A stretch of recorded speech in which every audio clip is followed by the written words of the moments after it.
Picture an older Great Pyrenees.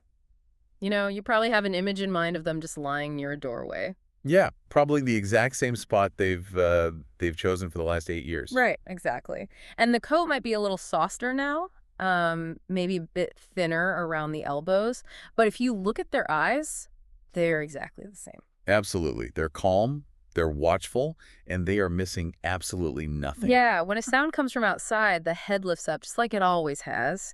It's just that, getting up to physically check on that sound takes a little bit longer now. Right. And the bark still comes maybe just a beat later or with a slightly deeper gravel to it. Yeah. But the mind behind that bark hasn't changed at all. The instinct is completely intact. It's basically the classic retired security guard. That intense watchfulness, that specific guardian mind they are bred for, it never leaves the dog. No, never. So what we really have to talk about today is how the physical body carries that instinct as those years add up. We are doing a deep dive today, pulling from a really fascinating stack of sources to figure out how to care for these giant breed guardians as they age. Yeah, we've got some great material. We're looking through recent veterinary journals on giant breed geriatrics, breed-specific rescue data, and even some canine cognitive studies. And the mission for this deep dive is really about empowerment. I want to be clear right up front. We are not doing a sad, retrospective on watching a dog fade. Definitely not. A proactive approach changes the entire landscape of their senior years. Mm. We're actually looking at a series of early micro-adaptations, things that prevent massive medical crises later on. Right, because waiting until a giant breed dog can barely move before you start senior care is, well, it's a critical misstep. Yeah, a huge misstep, because by then the joint degradation is just severe. Exactly. And because we're dealing with a 100-plus-pound animal, movement is kind of the anchor of their whole physical world. It really is. Yeah. And the sources highlight that large dogs age on a very, very gradual slope. I mean, you don't just wake up one Tuesday to an old dog. Right, it's subtle. You notice they hesitate at the bottom of the stairs, or they take an extra 3 seconds to stand up after a nap. Yeah, or they start charting a completely different path through the living room just to avoid, like, a slippery patch of hardwood that they used to trot across effortlessly. And the physiological reality underneath those small hesitations is cartilage wear, right? Exactly. In a giant breed, the cartilage in their joints slowly thins out over the years. And the synovial fluid, which is basically the natural lubricant inside the joint capsule, that begins to dry up. So the joint just isn't gliding anymore. Right, there is friction. But here's the trick with the Great Pyrenees. Yeah. They are an incredibly stoic breed. I mean, they were designed by evolution to guard sheep alone on a freezing mountain. Wow, yeah, that makes sense. So showing vulnerability, that goes against their basic biology. And I genuinely struggle with this expectation for the average owner. If a dog just refuses to limp and refuses to cry out, how is someone who is, managing a job and kids and life supposed to spot this friction? It's tough. I mean, we can't be canine mind readers. Expecting owners to catch invisible pain just seems like a massive setup for guilt. It really is a massive challenge. And honestly, veterinarians struggle with this in the exam room, too. Really? Even vets? Oh, yeah.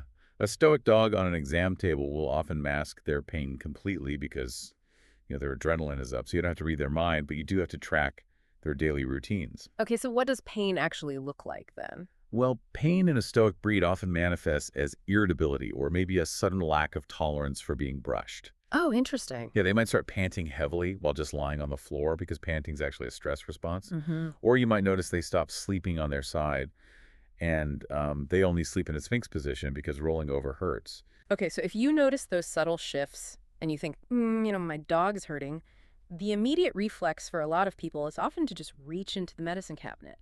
Like, giving them a low dose of human ibuprofen seems entirely logical if you think your dog has joint pain. And you absolutely cannot do that. Doing that can cause acute organ failure within days. Wait, days? Just from ibuprofen? Yes. Mm. Human NSAIDs, non-steroidal anti-inflammatory drugs, they work by blocking specific enzymes called COX enzymes, which trigger inflammation. Okay. But in dogs, those exact same enzymes are continuously required to maintain healthy blood flow to their kidneys, and they produce the protective mucus lining of their stomach. Oh, wow. So you aren't just stopping their pain, you're literally turning off essential organ function. Exactly. You are essentially starving their kidneys of oxygenated blood and just stripping away their stomach lining. It leads to severe bleeding gastric ulcers and acute renal failure. That is terrifying. It is. you really must have a vet prescribe canine-specific pain medication, something that targets the inflammation without, destroying the kidneys. Okay, so once you get the vet involved and that pain is managed, it seems like the next big hurdle is exercise.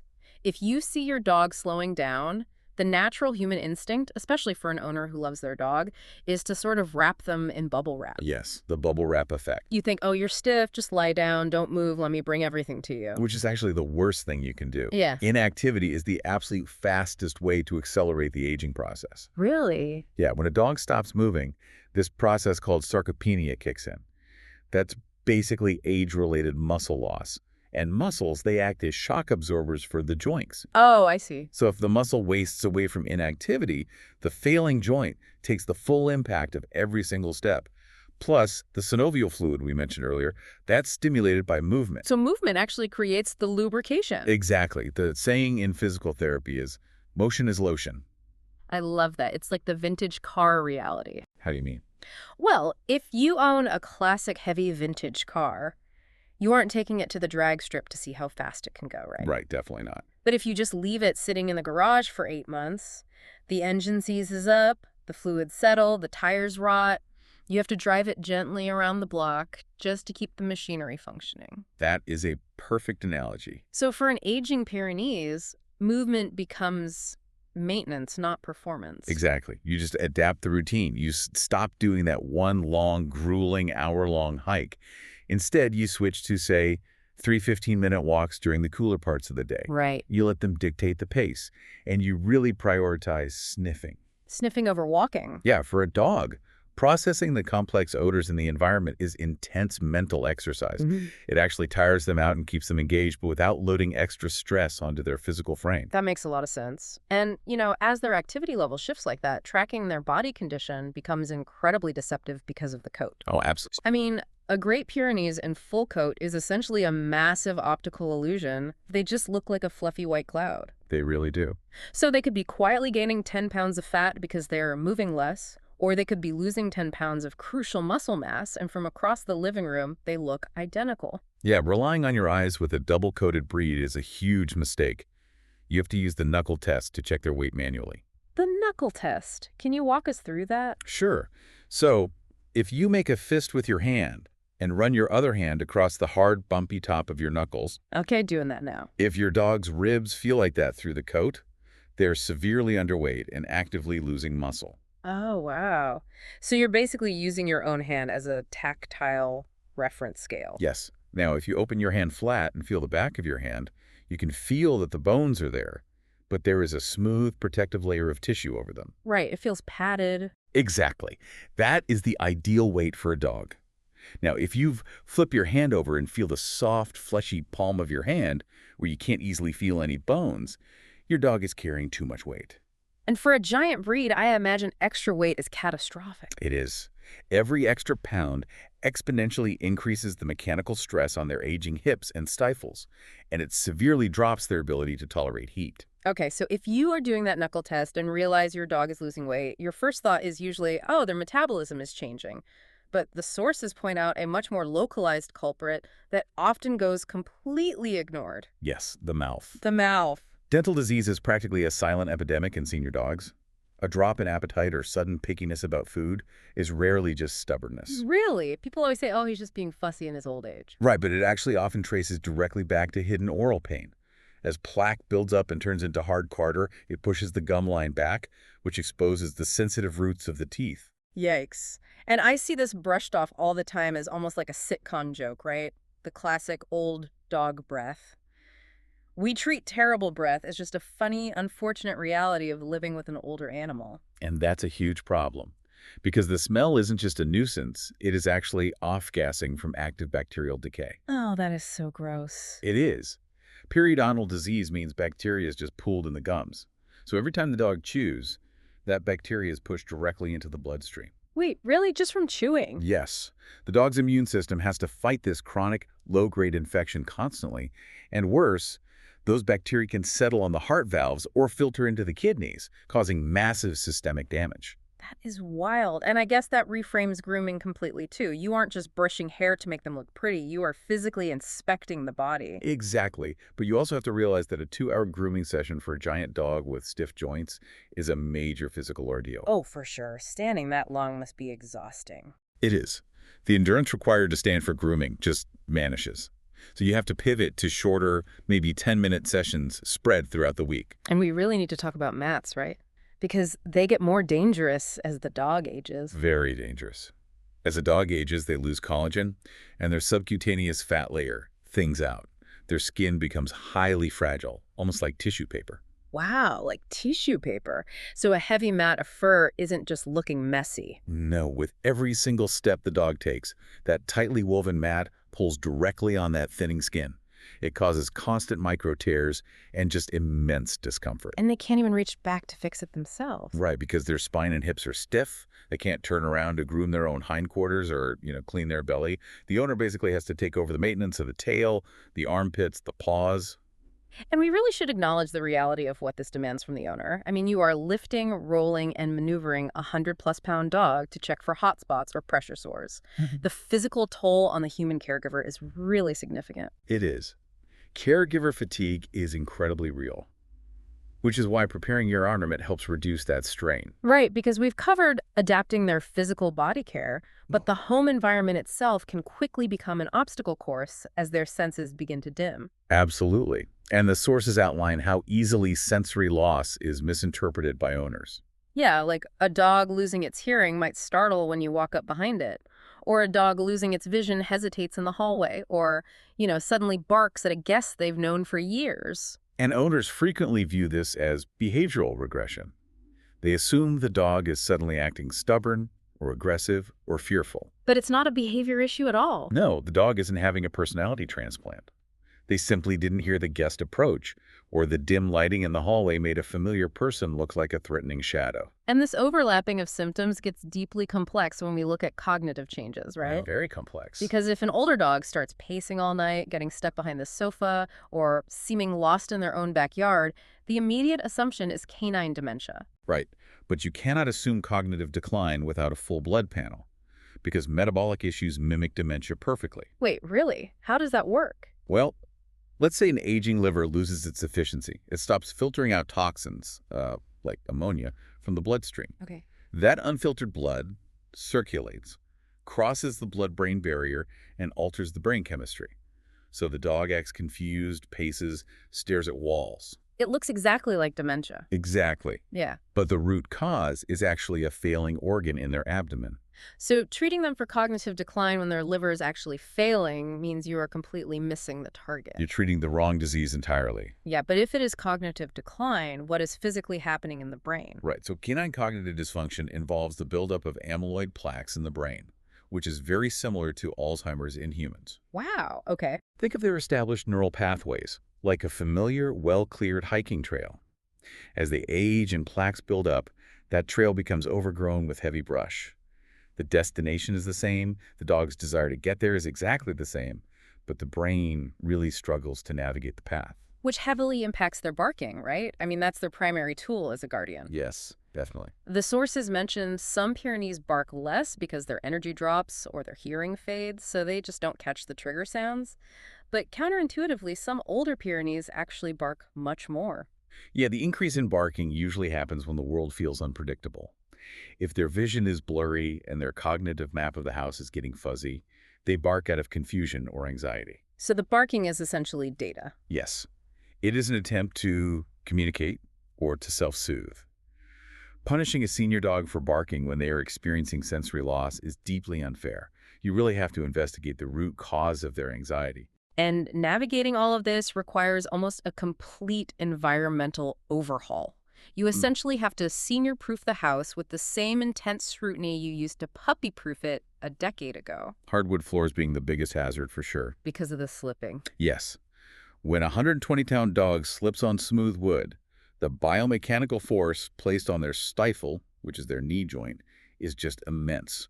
A sudden slip frequently results in a torn cranial cruciate ligament, or CCL. And for a giant senior breed, recovering from a torn CCL must be a nightmare. It is a massive surgical and rehabilitative nightmare. You really want to avoid it. So you have to put down high traction rugs or runners along their main pathways. You set up ramps so they don't have to jump into the car. Right, install night lights to help them navigate when the sun goes down. But there is a vital psychological component to this senior proofing that the sources really emphasize, which I thought was fascinating. You do not remove their purpose for the sake of your convenience. Exactly. If they have spent the last 8 years sleeping across the front doorway to guard the house, and now they struggle to get up when you need to walk past, you don't just banish them to a carpeted back bedroom. No, absolutely not.